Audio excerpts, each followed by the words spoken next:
You're at a crowded restaurant. The bill arrives, someone slides it across the table, and asks you to split it 3 ways.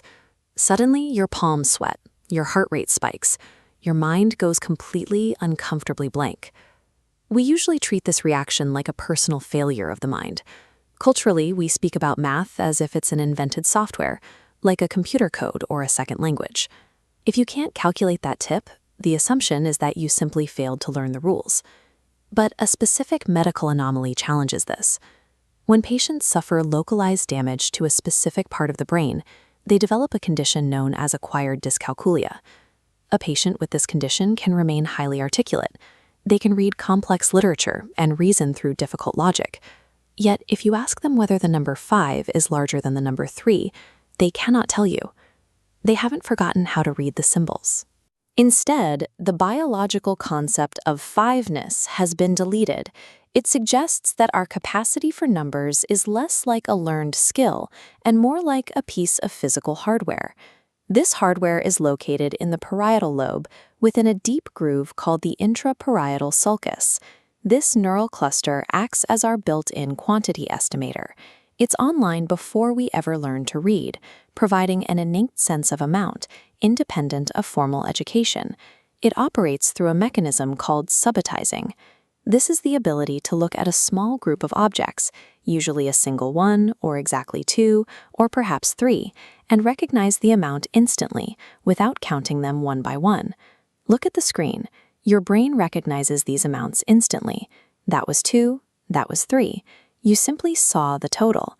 Evolutionarily, this survival instinct allowed early humans and animals to instantly assess threats, knowing immediately they faced 3 predators instead of 1. This primitive ability to perceive quantity is the biological scaffold upon which we eventually build the abstract concepts of higher mathematics. The brain maps quantities to space along a mental number line, associating smaller amounts with the left and larger amounts with the right. To calculate, the brain must take a visual symbol, like the digit 7, and accurately drop it onto this internal biological map.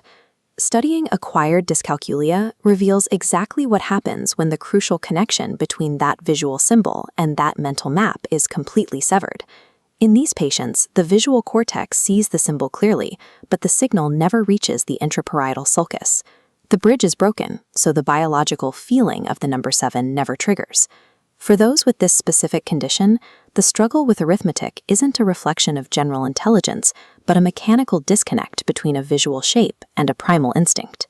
We often forget that human mathematics, the equations and variables, is just a symbolic language we've draped over an ancient biological core. If you struggle in a math classroom, it doesn't mean your brain lacks capacity to calculate. It often means the struggle lies in the translation, moving from that perfect, innate sense of quantity into an abstract and rigid symbolic system. Every time you move to catch a ball, your brain performs real-time physics, tracking a parabolic arc through space with incredible precision. Or when you walk into a room and instantly feel that the seating arrangement is uneven, you are engaging in a sophisticated split-second assessment of ratios and social equity. These moments show that even when the symbols on a page feel distant, your brain is constantly navigating the world through a series of flawless, high-level computations.